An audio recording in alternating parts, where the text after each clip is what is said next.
The European Union is set to add the Bahamas, the U.S. Virgin Islands, and St. Kitts and Nevis to the list of jurisdictions believed to be tax havens. Reuters News reports that the 3 territories would be blacklisted sometime this week. The blacklist contains 9 jurisdictions.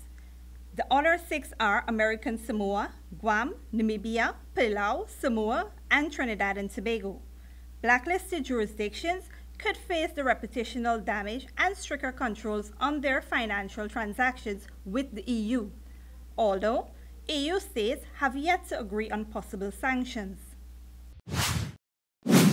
The Anti-Gang Bill 2018 was unanimously approved in the lower house of Trinidad's National Assembly on Friday night.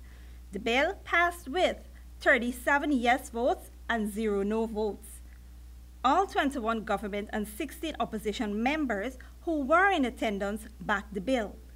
The bill makes it an offense to be a gang member, to possess a bulletproof vest, to participate in or contribute to the activities of a gang, to support or invite support for a gang, or to harbor or conceal gang members or recruit persons to a gang. The bill now goes to the Senate for a vote. According to the UN Food and Agriculture Organization, between 20 to 30% of fishing in Caribbean waters is illegal, unreported, and unregulated. It is estimated to be worth as much as $750 million per year.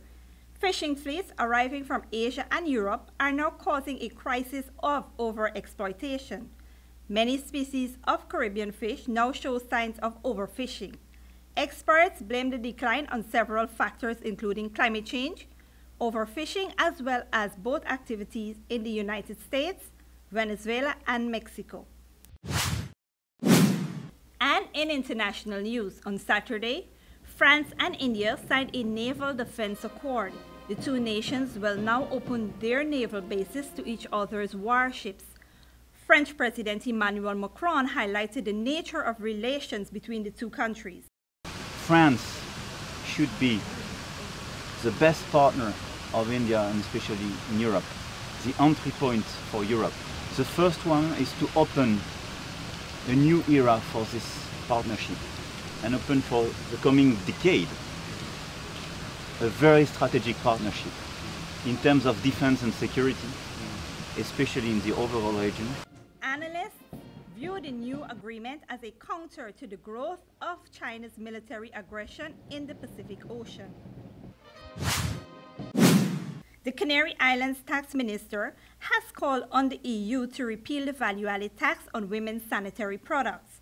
The government scrapped the levy this past January, making it the only EU territory that does not tax such items. Speaking to Euronews, Rosie De Silva said, "We understood that these products of daily use, of normal use for women, and therefore it was necessary to adopt this measure. Most EU nations have only applied reduced rates for essentials like food. Feminine hygiene products often fall under a higher standard rate, which ranges from 17% to 27%, depending on the country." According to De Silva, the move translates an estimated tax savings of over 20 million euros annually. And finally, Cubans voted to ratify a new National Assembly on Sunday. This year's general election is the first since Fidel Castro died in 2016. The new members of the National Assembly will have to choose a successor to 86-year-old President Raul Castro when he steps down next month. 8 million Cubans are expected to vote to ratify 605 candidates for an equal number of seats in the Assembly. Reporting for Channel 2 Headline News, I am Bibi Bacchus.